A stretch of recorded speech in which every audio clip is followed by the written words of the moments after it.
हाल ही में संसद में वित्त मंत्री निर्मला सीतारमण द्वारा प्रस्तुत केंद्रीय बजट 2025-26 की प्रधानमंत्री नरेंद्र मोदी ने भूरी भूरी प्रशंसा की है।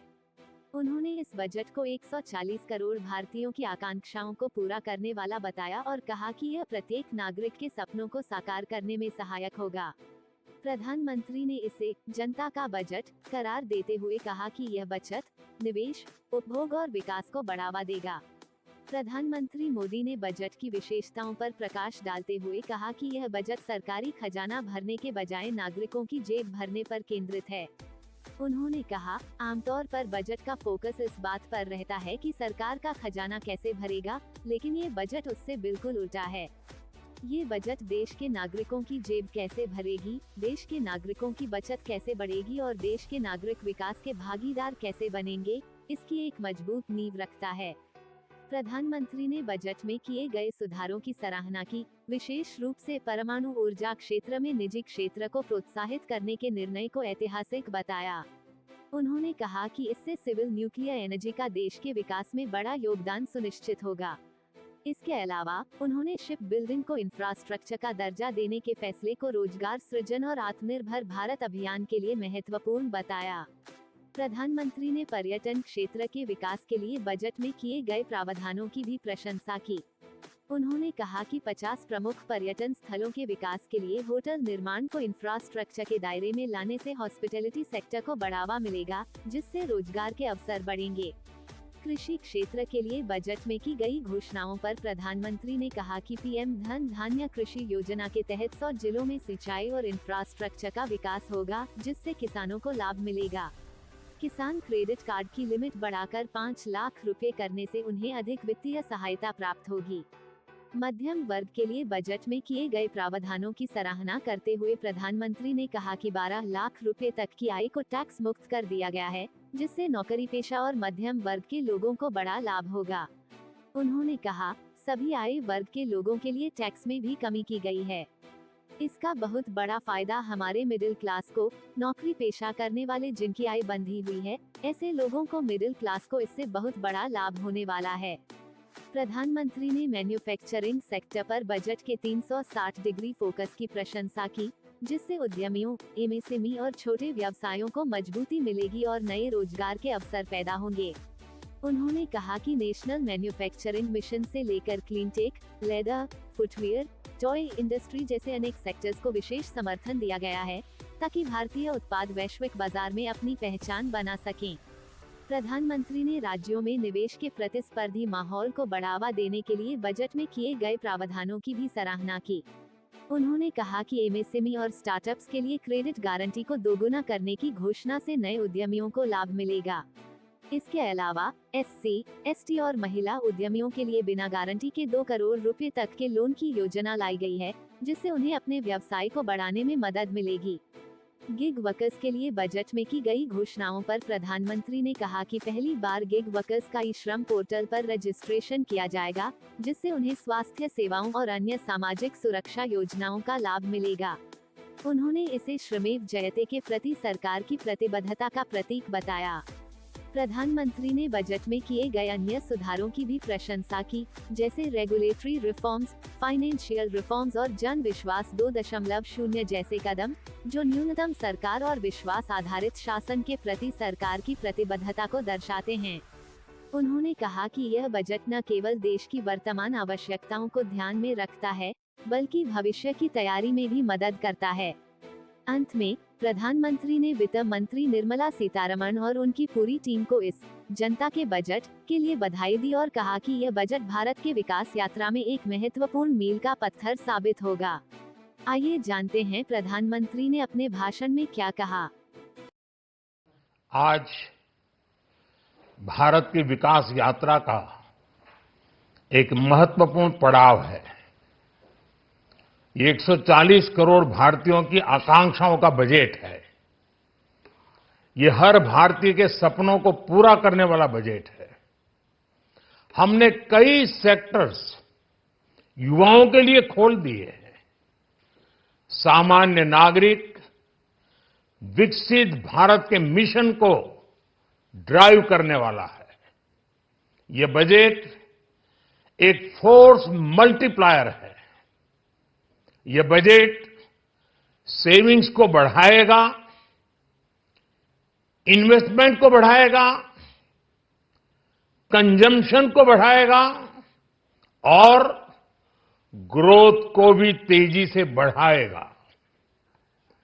मैं वित्त मंत्री निर्मला सीतारमण जी और उनकी पूरी टीम को इस जनता जनार्दन का बजट, पीपल्स का बजट, इसके लिए बहुत बहुत बधाई देता हूं।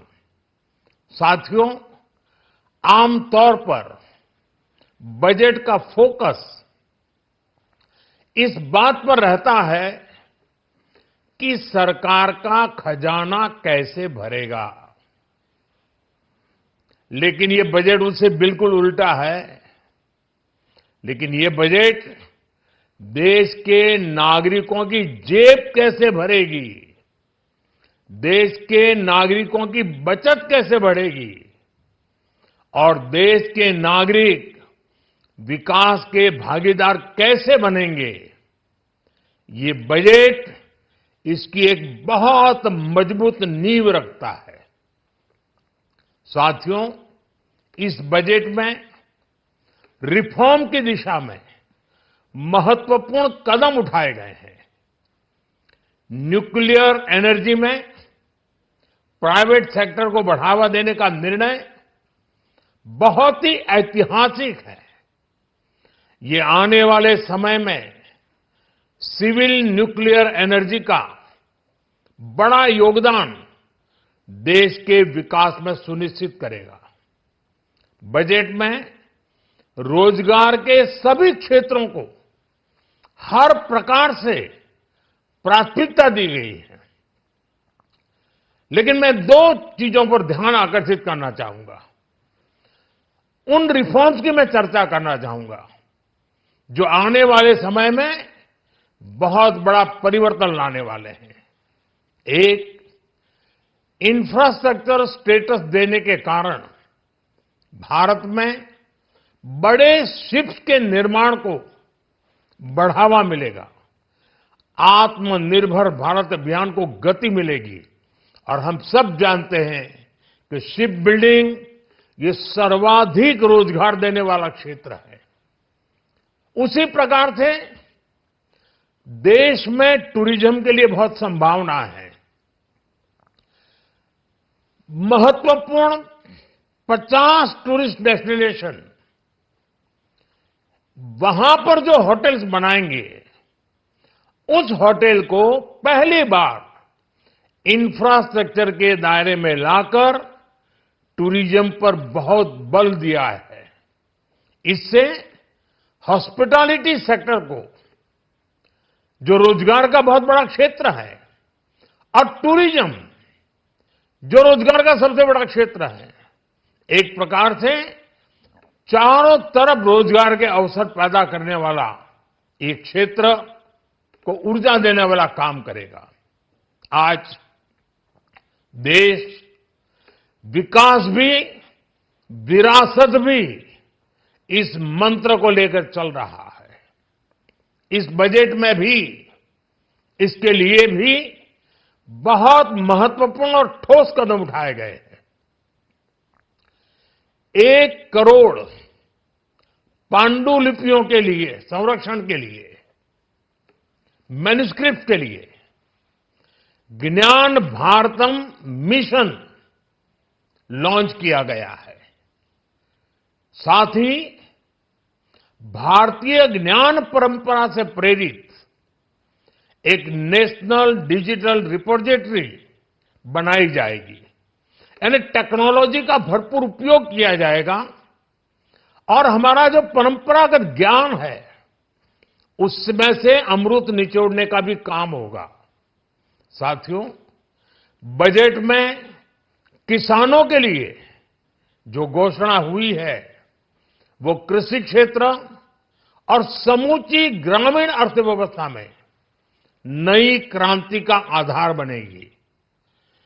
पीएम धन धान्य कृषि योजना के तहत 100 जिलों में सिंचाई और इंफ्रास्ट्रक्चर का डेवलपमेंट होगा। किसान क्रेडिट कार्ड की लिमिट 5 लाख तक होने से उन्हें ज्यादा मदद मिलेगी। साथियों, अब इस बजट में 12 लाख रुपए तक की आय को टैक्स से मुक्त कर दिया गया है। सभी आय वर्ग के लोगों के लिए टैक्स में भी कमी की गई है। इसका बहुत बड़ा फायदा हमारे मिडिल क्लास को, नौकरी पेशे करने वाले जिनकी आय बंधी हुई है, ऐसे लोगों को, मिडिल क्लास को इससे बहुत बड़ा लाभ होने वाला है। उसी प्रकार से जो नए नए प्रोफेशन में आए हैं, जिनको नए नए जॉब मिले हैं, इनकम टैक्स की ये मुक्ति उनके लिए एक बहुत बड़ा अवसर बन जाएगी। साथियों, इस बजट में मैन्युफैक्चरिंग पर 360 डिग्री फोकस है, ताकि एंटरप्रेन्योर्स को, एमएसएमईज को, छोटे उद्यमियों को मजबूती मिले और नई जॉब पैदा हो।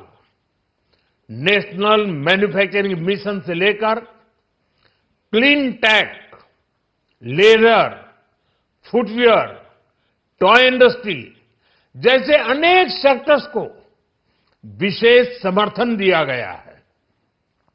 लक्ष्य साफ है कि भारतीय प्रोडक्ट्स ग्लोबल मार्केट में अपनी चमक बिखेर सके। साथियों, राज्यों में इन्वेस्टमेंट का एक वाइब्रेंट कॉम्पिटिटिव माहौल बने, इस पर बजट में विशेष जोर दिया गया है। एमएसएमईज और स्टार्टअप के लिए क्रेडिट गारंटी को दोगुना करने की घोषणा भी हुई है। देश के एससी, एसटी और महिला जो नए उद्यमी बनना चाहते हैं, उनको 2 करोड़ रुपए तक के लोन की योजना भी लाई गई है, और वो भी बिना गारंटी। इस बजट में न्यू एज इकोनॉमी को ध्यान में रखते हुए गीग वर्कर्स के लिए बहुत बड़ी घोषणा की गई है। पहली बार गीग वर्कर्स का ई श्रम पोर्टल पर रजिस्ट्रेशन किया जाएगा। इसके बाद इन साथियों को स्वास्थ्य सेवा और दूसरी सोशल सिक्योरिटी स्कीम्स का लाभ मिलेगा। ये डिग्निटी ऑफ लेबर, इसके प्रति, श्रम एव जयते के प्रति सरकार के कमिटमेंट को दर्शाता है। रेगुलेटरी रिफॉर्म से लेकर फाइनेंशियल रिफॉर्म्स, जन विश्वास 2.0 जैसे कदमों से मिनिमम गवर्नमेंट और ट्रस्ट बेस्ड गवर्नेंस के हमारे कमिटमेंट को और बल मिलेगा। साथियों, ये बजट न केवल देश की वर्तमान आवश्यकताओं को ध्यान में रखता है, बल्कि हमें भविष्य की तैयारी करने में भी मदद करता है। स्टार्टअप के लिए deep tech fund, geospatial mission और न्यूक्लियर एनर्जी मिशन ऐसे ही महत्वपूर्ण कदम है। मैं सभी देशवासियों को एक बार फिर इस ऐतिहासिक पीपल्स बजट की बधाई देता हूं, और फिर एक बार वित्त मंत्री जी को भी बहुत बहुत बधाई देता हूं। बहुत बहुत धन्यवाद।